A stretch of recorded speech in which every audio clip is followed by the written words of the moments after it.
আপনি যদি আপনার সন্তান থেকে কোনো কিছু পাইতে চান, তাইলে আপনি আপনার সন্তানটাকে কিন্তু ছোটবেলা জন্ম দেওয়ার পর থেকে কিছু দেওয়া লাগবে। কথা কোন ঠিক কিনা? এই জন্য মনে রাখবেন রে বাবা, সুনেশ্বরের মুসলমানেরা, সন্তান শুধু জন্ম দিলে হয় না, সন্তানের দায়িত্ব পালন করা লাগে।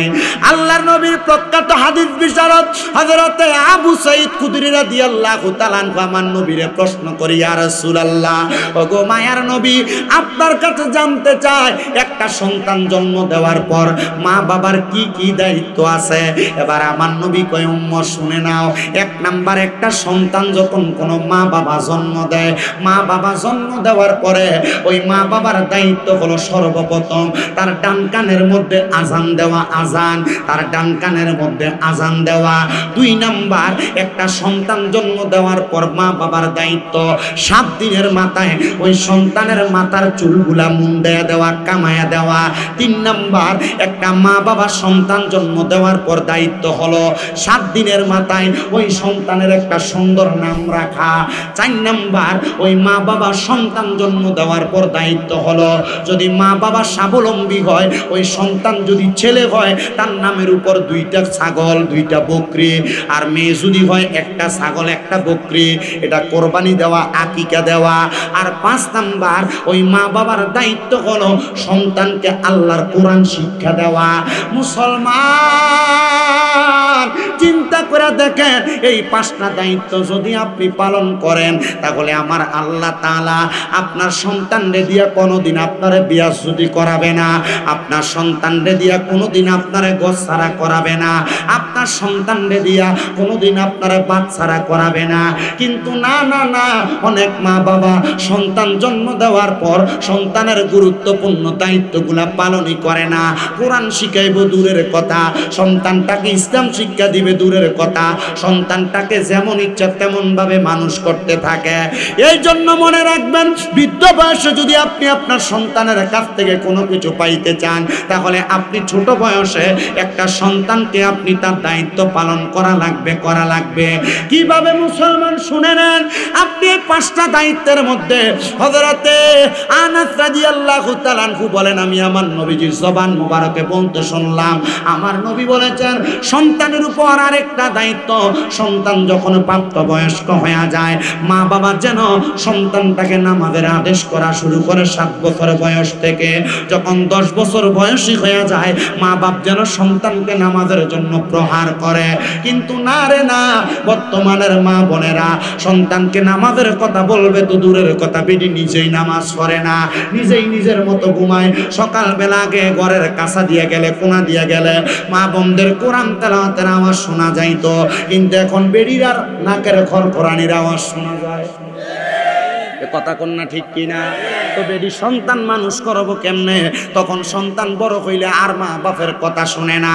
মনে রাখবেন, ওই সন্তানকে যদি আপনি কোরআনওয়ালা না বানান, সন্তানটাকে যদি আপনি কোরআন না শিক্ষা দেন, মনে রাখবেন রে মা বাবারা, ওই সন্তানটা বড় হওয়ার পর যখন ইন্তেকাল করবে, সন্তানটাকে ফুলসিরাতের কিনারার মধ্যে তখন কিন্তু কোরআন তেলাওয়াতের জন্য প্রশ্ন করা হবে। ওই সন্তান তখন বলবে, আমার আব্বা জান আমারে কোরআন শিক্ষা দেয় নাই। তখন ওই ফুলসিরাতের কিনারার মধ্যে মিজানের পাল্লার দ্বারবর্তী জায়গার মধ্যে ওই সন্তানের বাবাকে ডাক দেওয়া হবে, এর সন্তানের বাবা, তুমি কেন তোমার সন্তানকে কোরআন শিখাও নাই? সন্তানের বাবাটা তখন বলবে, আমি আমার সন্তানকে কোরআন শিখাইব কেমনে? আমি আমার কাজের ব্যস্ততায় দেশের বাহিরে ছিলাম, আমি আমার কাজের ব্যস্ততায় ঘরের বাহিরে, এলাকার বাহিরে ছিলাম, আমার স্ত্রী আমার সন্তানটারে কোরআন শিখায় নাই। তখন তার মাকে ডাক দেওয়া হবে, এ সন্তানের আম্মা, তুমি কেন তোমার সন্তানটারে কোরআন শিখাও নাই? সন্তানের আম্মা তখন বলতে পারবে না, মিথ্যা উপহাস করার চেষ্টা করবে। তখন তার সকল আমল নামাগুলো তার সামনে প্রজেক্ট করে যখন মা বোন দেখতেছে এমন দেখানো হবে, তখন দেখবে সন্তানকে যেই টাইমে মা কোরআন শিখাইতো, এই টাইমে মা নিজেও ঘুমায়, সন্তানও ঘুমায়।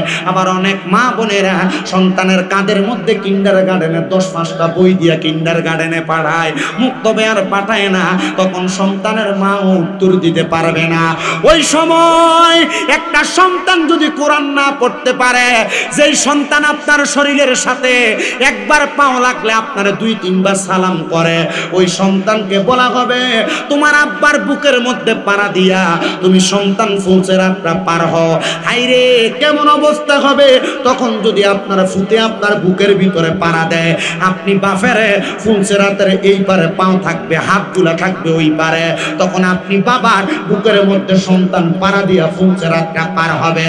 সন্তানরে যদি দুনিয়াতে আপনি কোনো কিছু না শিক্ষা দিতে পারেন, আল্লাহর ওয়াস্তে আল্লাহর কোরআনটা আপনি শিখে যাবেন। আপনাদের দুয়ার বরকতে কুমিল্লা শহরের মধ্যে আমি গুনাহগার শামীম দাদার 6টা মাদ্রাসা, আমার 6টা মাদ্রাসার মধ্যে এখনো 817 জন বাচ্চা পড়ালেখা করে।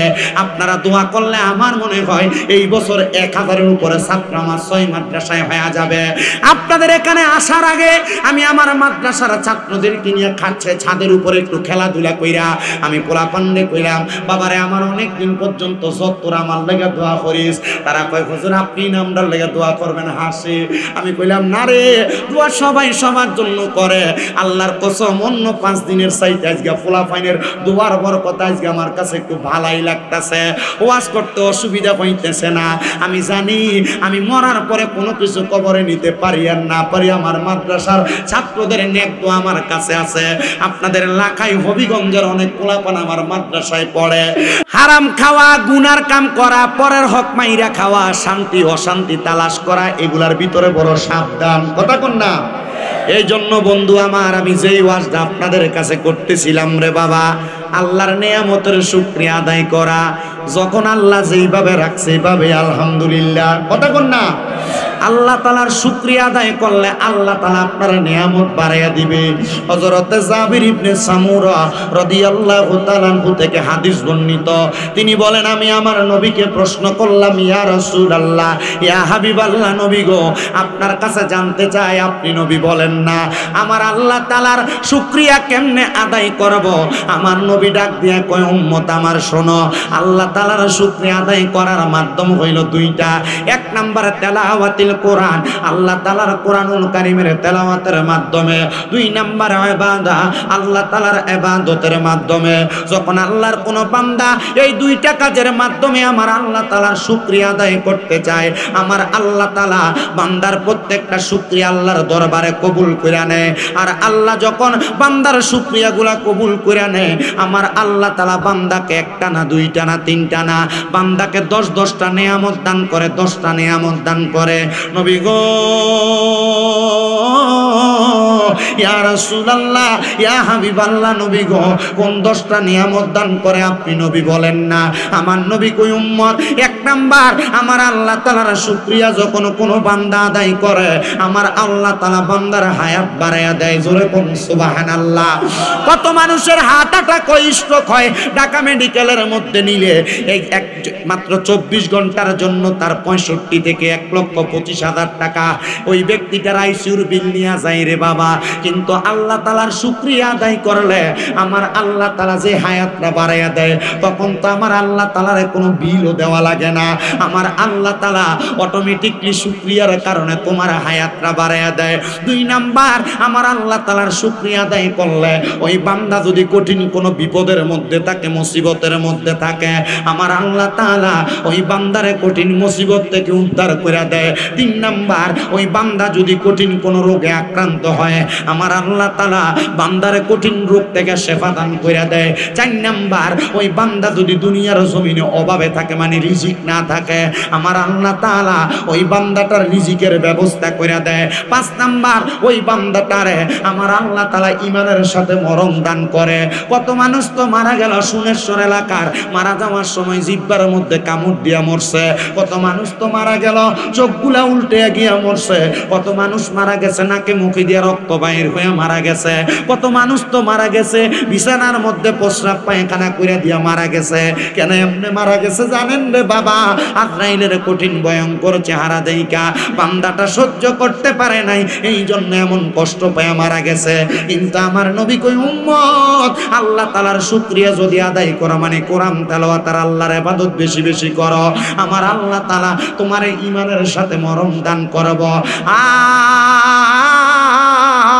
আর ঈমানের সাথে মরণ দেওয়ার পরে আমার আল্লাহ তাআলার ওই বান্দাকে যখন কবরের মধ্যে রাখা হবে, ওই কবরের মধ্যে দুনিয়ার মানুষ দেখবে মানুষটারে মাটির মধ্যে শুয়ায়া দেয়, কিন্তু না না না, তিনজন রহমতের ফেরেশতা দিয়া বান্দার কবরে জান্নাতি বিছানা বিছিয়ে দেওয়া হবে। জোরে বলেন সুবহানাল্লাহ। 7 নাম্বার, ওই বান্দার কবরের মধ্যে আমার আল্লাহ তাআলা এমন একটা নূরের আলো জ্বালায়া দিবে, কারণ বান্দা আল্লাহ তাআলার শুকরিয়াকারী বান্দা। 8 নাম্বার, ওই বান্দার কবরের মধ্যে সওয়াল জবাব করার জন্য রহমতের ফেরেশতারা যখন আগমন করবে, ওই ফেরেশতা আগমন করার পরে তাকে দেখবে বান্দার চেহারার মধ্যে একটা নূরের আলো দেখা যায়। ওই নূরের আলোটা আল্লাহর শুকরিয়া আদায় করার কারণে আমার আল্লাহ জ্বালায়া দিবে ঈমানের নূরের প্রজ্বলিত আলো। তখন আর ওই কবরের মধ্যে আপনারে প্রশ্ন করা হবে না। জোরে জোরে বলেন সুবহানাল্লাহ। আইরে শুনেশ্বরের বাবা, ও আমার শুনেশ্বরের মুসলমানেরা, 9 নাম্বার, আল্লাহ তাআলার ওই বান্দা যখন কবর থেকে ফুলসিরাতের কিনারে যাবে, ফুলসিরাতটা বড় মারাত্মক ভয়ঙ্কর জায়গা, তখন বান্দা ফুলসিরাতের পারে গেলে দুনিয়াতে যদি আমার আল্লাহ তাআলার বেশি শুকরিয়া আদায় করে প্রশংসা করে, বান্দা বিসমিল্লাহ বলে ডান কদম রাখবে আর আলহামদুলিল্লাহ বলে বাম কদম উঠে দেখবে বান্দা ফুলসিরাতের পার হয়ে গেছে। নেয়ামত দিব কয়টা? জোরে কর না, কয়টা নেয়ামত? তাহলে ফাইলাম কয়টা? 9টা। এবার সাহাবায়ে কেরাম কইয়া রাসূলুল্লাহ, এবার 10 নাম্বার নেয়ামত কোনটা আপনি নবীর কাছে জানতে চায়। আমার নবী কই, উম্মত ফুলসিরাত পার হওয়ার পরে রহমতের ফেরেশতারা বান্দাকে বলবে, আহলান ওয়া সাহালান মারহাবান দুয়ুফুল্লাহ দুয়ুফুর রহমান, স্বাগতম স্বাগতম, আল্লাহর মেহমান বলে বলে বান্দাকে জান্নাতের দিকে আহ্বান জানাবে। এটা হলো 10 নাম্বার নেয়ামত।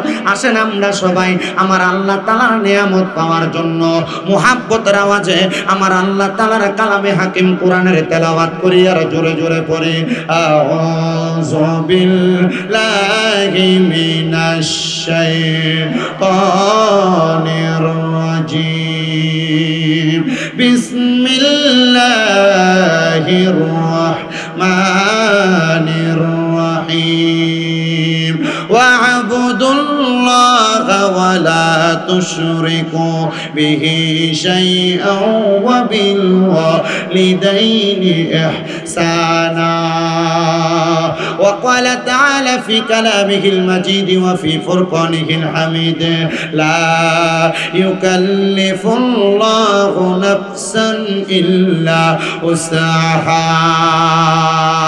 وقال في حديث الشريف عن أنس رضي الله تعالى عنه قال سمعت رسول الله صلى الله عليه وسلم يقول إن من أشرط الساعات أن يرفع العلم ويكثر الجهل ويكثر الزنا ويكثر شرب الخمر ويقل الرجال ويكثر النساء حتى يكون ل50 امرأة القيم واحد، متفق عليه أو كما قال عليه الصلاة والسلام. وقال في رواية الحديث ابن ماجه قال النبي صلى الله عليه وسلم رضا الرب في رضا الوالدين، سخط الرب في سخط الوالدين، أو كما قال عليه الصلاة والسلام. وقال في شان حبيبه ومحبوبه ومعشوقه مخبرا وآمرا। আল্লাহর দরবারে লাখ লাখ শুকরিয়া, আমার আল্লাহ তাআলা আমার গুনাহগুলো গোপন করে রাখছে। কিন্তু দাড়ি পাকা মুরব্বী বাবারা, একবার আপনি চিন্তা করে দেখেন, আপনার জীবনের গুনাহ যদি আপনার সন্তান দেখতো, আপনার বাপ কইয়া পরিচয় দিত না। এ যুবক ভাই, আপনার জীবনের গুনাহ যদি আপনার মা দেখতো, আপনার কিন্তু সন্তান বলে পরিচয় দিত না। পর্দার অন্তরালের আমার মা, একবার চিন্তা করো গো মা, তোমার জীবনের গুনাহ যদি তোমার সন্তান স্বামী দেখত, তোমারে কিন্তু সন্তান মা কইতো না, স্বামী স্ত্রী বইলা পরিচয় দিত না। ওই আল্লাহ এত দয়ার আল্লাহ, এত মায়ার আল্লাহ, আমরার গুনাহগুলা গোপন করে রাখছে। ওই গোপনে গোপনে আমরা যত গুনাহ করছি, আমি জানতে চাই বাবারা, আমার আল্লাহ তাআলা ওই গুনাহ গোপনে গোপনে মাফ করতে পারে কি পারে না? হায়রে আমার যুবকের দল, ও মুরব্বী বাবারা, আপনি যদি আপনার সন্তান থেকে কোনো কিছু পাইতে চান, তাইলে আপনি আপনার সন্তানটাকে কিন্তু ছোটবেলা জন্ম দেওয়ার পর থেকে কিছু দেওয়া লাগবে। কথা কোন ঠিক কিনা?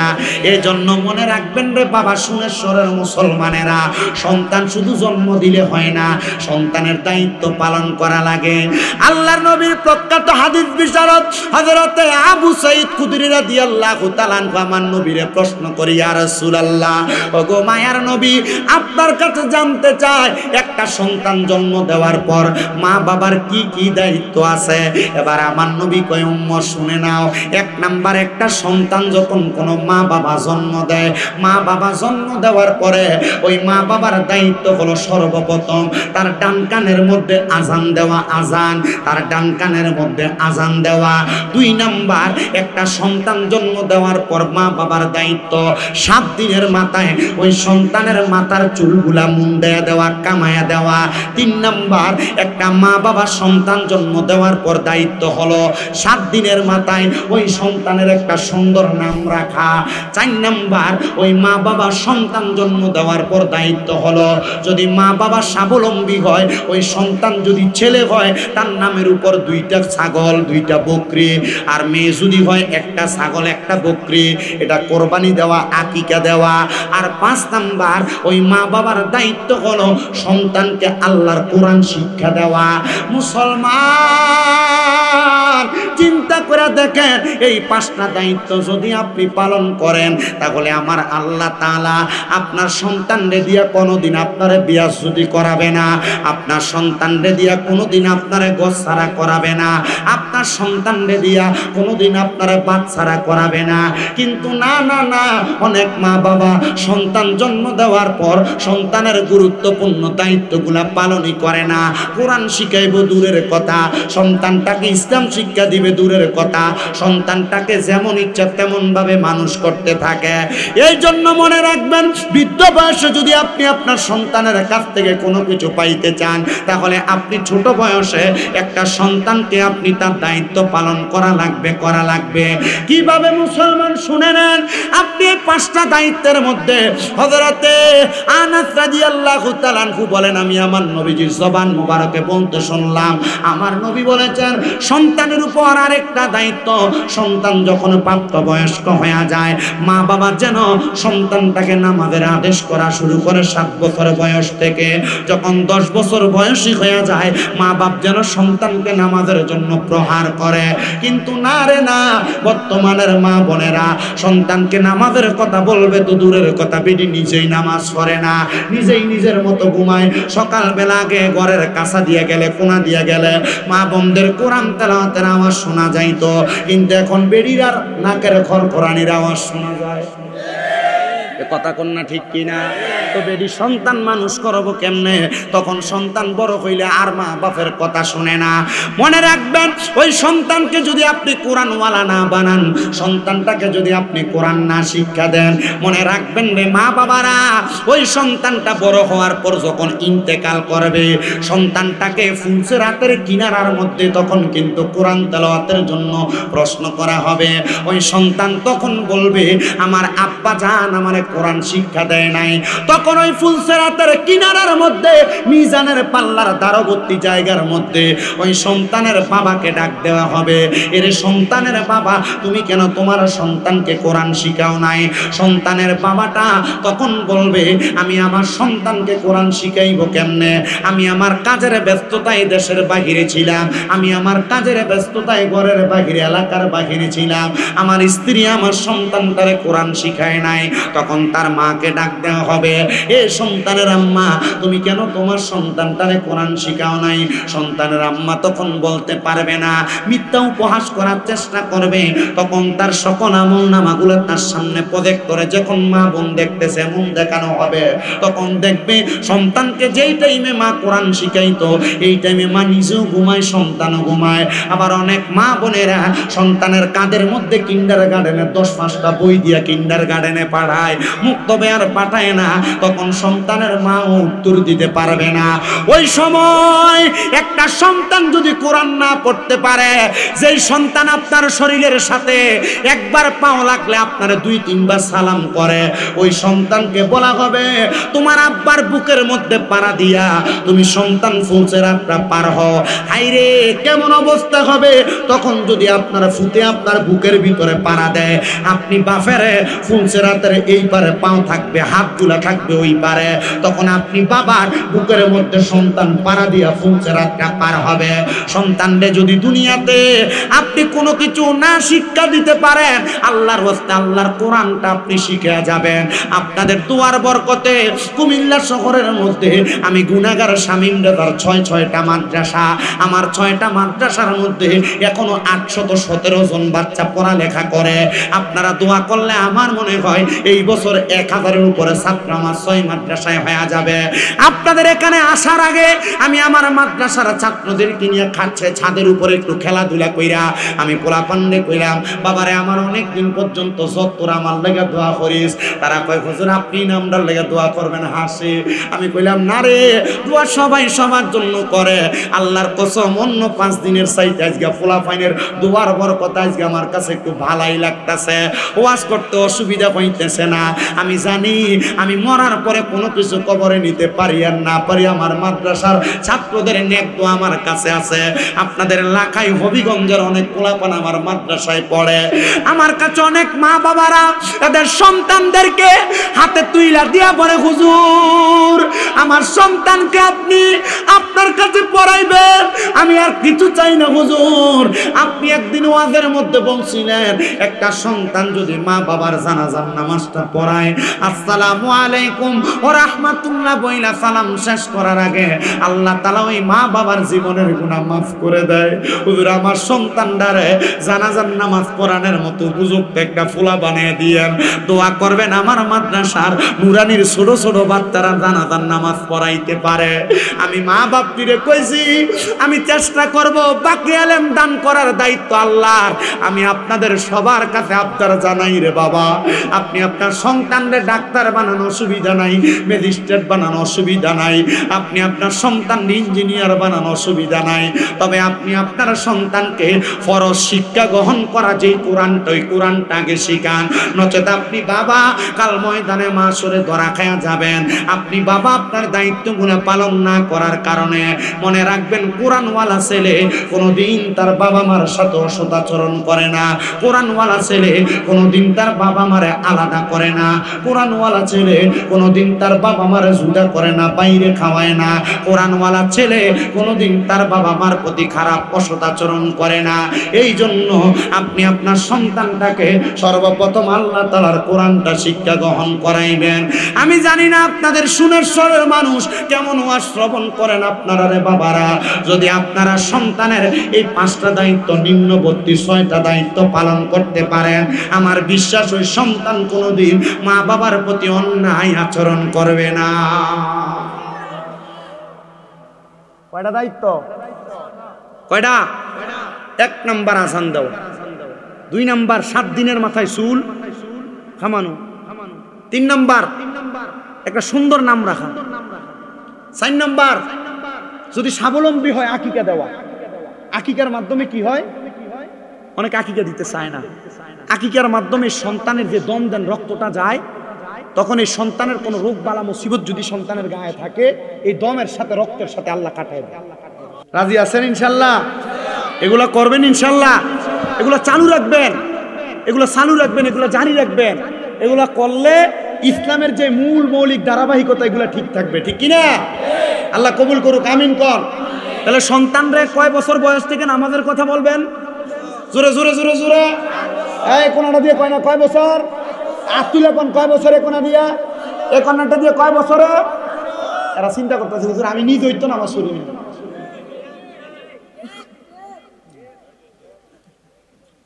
10 বছর বয়সের সন্তানকে নামাজের জন্য প্রহার করবেন মারবেন মারবেন প্রহার করবেন মার তো কইছে মারহাবা কোন তো দরকার আছে না নাই ওই সন্তান কোনোদিন মা বাবার সাথে বাজে আচরণ করবে না মা বাবার প্রতি অন্যায় আচরণ করবে না এ সোনেশ্বরের বাবা এবার আল্লাহর নবী রহমতের নবীকে হযরতে বনু সালমা গোত্রের একজন লোক আইসা প্রশ্ন করি ইয়া রাসূলুল্লাহ নবী গো আপনার কাছে জানতে চাই মা বাপ জীবিত থাকা অবস্থায় আমরা সন্তানদের কি কি দায়িত্ব আপনি বলেন না নবীজি বলেন মা বাপ বেঁচে থাকা অবস্থায় একটা সন্তানের 7টা দায়িত্ব জবান বন্ধ নাই সন্তান বলেন মা বাপ বাইসে থাকা অবস্থায় সন্তানের মা বাবার প্রতি দায়িত্ব কয়টা আরে আপনার মা বাবা তো আপনারা ছোটবেলায় ওই দায়িত্বগুলো পালন করে দিয়েছে শেষ মা বাবার দায়িত্ব কিন্তু আপনি সন্তান যখন প্রাপ্তবয়স্ক হয়ে যাবেন ইনকামওয়ালা হয়ে যাবেন কামাই রুজিওয়ালা হয়ে যাবেন তখন আপনার মা বাবার উপর আপনার 7টা দায়িত্ব থাকবে জীবিত থাকা অবস্থায় আল্লাহর নবী বলতেছে 1 নাম্বার ওই সন্তান পিতামাতার খেদমত করা নিজে খেদমত করা অনেক সন্তান মা বাবার কোন দিন নিজের হাতে গাও ডইলা গোসল করায় দিছো এটা বলতে পারবা না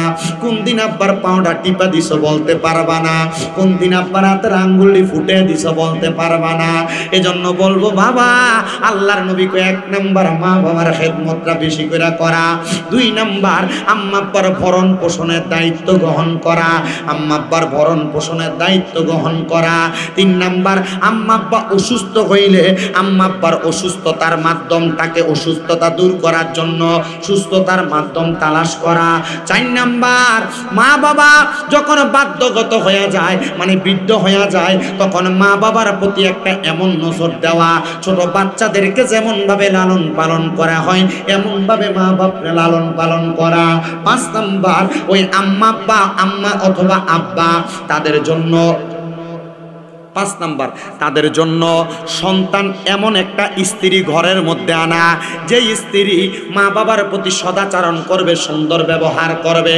হুজুর কেমন কিভাবে জানতে চাই অনেক সন্তান বউয়ের কথা শুইনা মা বাপরে জুদা কইরা দেয় আলাদা কইরা দেয় আবার বউ মা বাপ বাড়িতে আছে বউ বাড়িতে সন্তান কাছ থেকে আসার পর কি কথা না কি কথা বলল তখন সন্তান মা বাবার প্রতি অসদাচরণ করে এমনও হয় না এগুলা না করা মানে বউকে বউয়ের মতো বুঝায় রাইকা মা বাপরে মা বাবার মতো সুন্দর বুঝ দেওয়া আর 6 নাম্বার আম্মা আব্বা যদি মানে বার্ধক্যজনিত কারণে বিছানার মধ্যে পড়ে যায় সন্তান নিজে মা বাবার মলমূত্র পরিত্যাজ্য করা মানে পরিষ্কার করা আপনি সন্তান আপনি শখ কইরা ঘৃণা কইরা এটাকে আপনি ধরতে চান না মা বাপরে গরু ঘরের মতো ঘরের মধ্যে ফালায় রাখে এমনও সন্তান আছে না নাই আর আমি নিজের চোখে দেখছি অনেক মহিলা তাদের সন্তানদেরকে জায়গা জমি ভাগ করে দিছে স্বামী মারা যাওয়ার পর এই মহিলা নিজের ময়লা নিজে লেটকে 2-3 দিন 4 দিন পর পর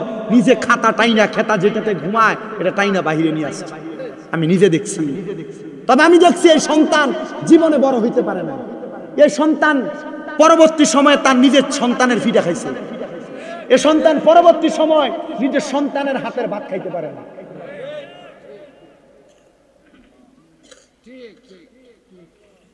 মা বাপ যদি ইন্তেকাল করে আম্মা আব্বার জন্য জানাজার নামাজের ব্যবস্থা 7 নাম্বার দায়িত্ব এবার আসেন আরেকটা হাদিস শরীফ শোনাই ইদ জাআ মিন বানি সালামাতা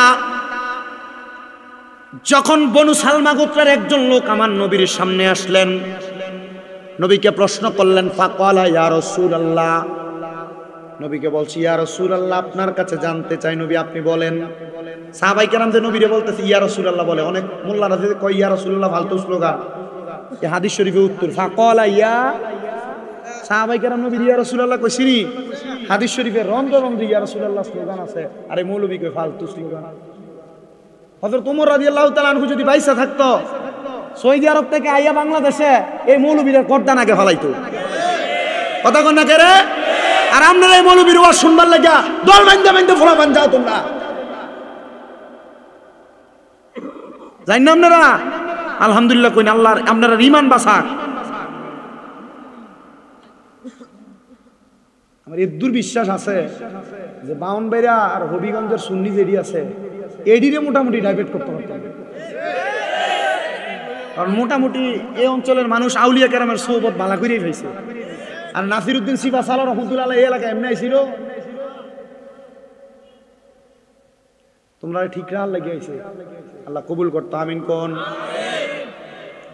সাহাবায়ে কেরাম নবীরে কই ফাকালা ইয়া রাসূলুল্লাহ, নবী আপনার কাছে জানতে চাই, আপনি বলেন হাল বাকিয়া মিন বিররি আবওয়াইয়া শাইউন আবাররুহুমা বিহি বাদা মাউতিহিমা। নবী গো, আমরার মা বাবা জীবিত থাকতে না দায়িত্বের কথা বলছেন, আমরার মা বাবা মৃত্যুবরণ করার পরে আমরার কোনো দায়িত্ব আছে কিনা? আপনি মনে করছেন মা বাপ বাচ্চা থাকলে খাওয়াইলে মনে হয় দায়িত্ব, মা বাপ বাচ্চা থাকলে ওষুধ খরচের কাম দিলে মনে হয় দায়িত্ব, মা বাপ বাচ্চা থাকলে মা বাপের খেদমত করলে দায়িত্ব। ওই সাহাবী বলে ইয়া রাসূলুল্লাহ, নবী গো আপনার কাছে জানতে চাই হাল বাকিয়া মিন বিররি আবওয়াইয়া শাইউন আবাররুহুমা বিহি বাদা মাউতিহিমা, আমাদের মা বাবা ইন্তেকালের পরে আমাদের কোনো দায়িত্ব আছে কিনা? উনি বলেন আমার মা নাই বিদায়, আমার বাবা নাই বিদায় আমি প্রশ্ন করলাম। আমার নবী কয় হ্যাঁ, কলা নাম, অবশ্যই দায়িত্ব আছে। নবী কি দায়িত্ব? নবী কয় এক নাম্বার আসসালাতু আলাইহিমা, মা বাবা মারা যাওয়ার পর আম্মা আব্বার জন্য দোয়া করা হলো সন্তানের এক নাম্বার দায়িত্ব। আর আমরা মৌলবীরা ফতোয়া দেয় জানাজার নামাজ পড়ার পর তাড়াতাড়ি লাশটা কবরস্থানে লইয়া যাও, দোয়া করার দরকার নাই। এই কথা কন না, কয় কি কয় না? দৌড়ে লাগা। আর আল্লাহর নবী কয় মিশকাতুল মাসাবিতে হাদিস, ইজা সাল্লাইতুম আলাল মাইয়িতি ফাখলিসু লাহুদ দুআ। আপনার কষ্ট হইতেছে? অসুবিধা হইব? আসই আল্লাহর নবী কয় ইজা যখন ওমা কিদিরি এই বাদানতি দিলে আমার ওয়াজ শেষ। ইজা যখন সল্লাইতুম, তোমরা নামাজ আদায় করো, আলাল মাইয়িতি, মৃত ব্যক্তির জন্য, ফাখলিসু লাহুদ দুআ, এনে কইছে এটা পরে কইতেছি, ফাখলিসু লাহুদ দুআ, অতঃপর তোমরা তার জন্য দোয়া করো। এনে কি কইছে মাটি দেওয়ার পর দোয়া করো? কথা কয় না। আমি হাদিসটার অনুবাদ বলি, আপনারা শুনেন। ইজা যখন সল্লাইতুম, তোমরা নামাজ আদায় করো, আলাল মাইয়িতি, মৃত ব্যক্তির জন্য, ফাখলিসু লাহুদ দুআ, অতঃপর তার জন্য দোয়া করো। এনে কোন জায়গার ভিতরে কইছিল যে মাটি দেওয়ার পর দোয়া করো? কইছে নামাজ আদায় করার পর দোয়া করবার লাগিয়া। আর মৌলবী আসলে দৌড় দেয়।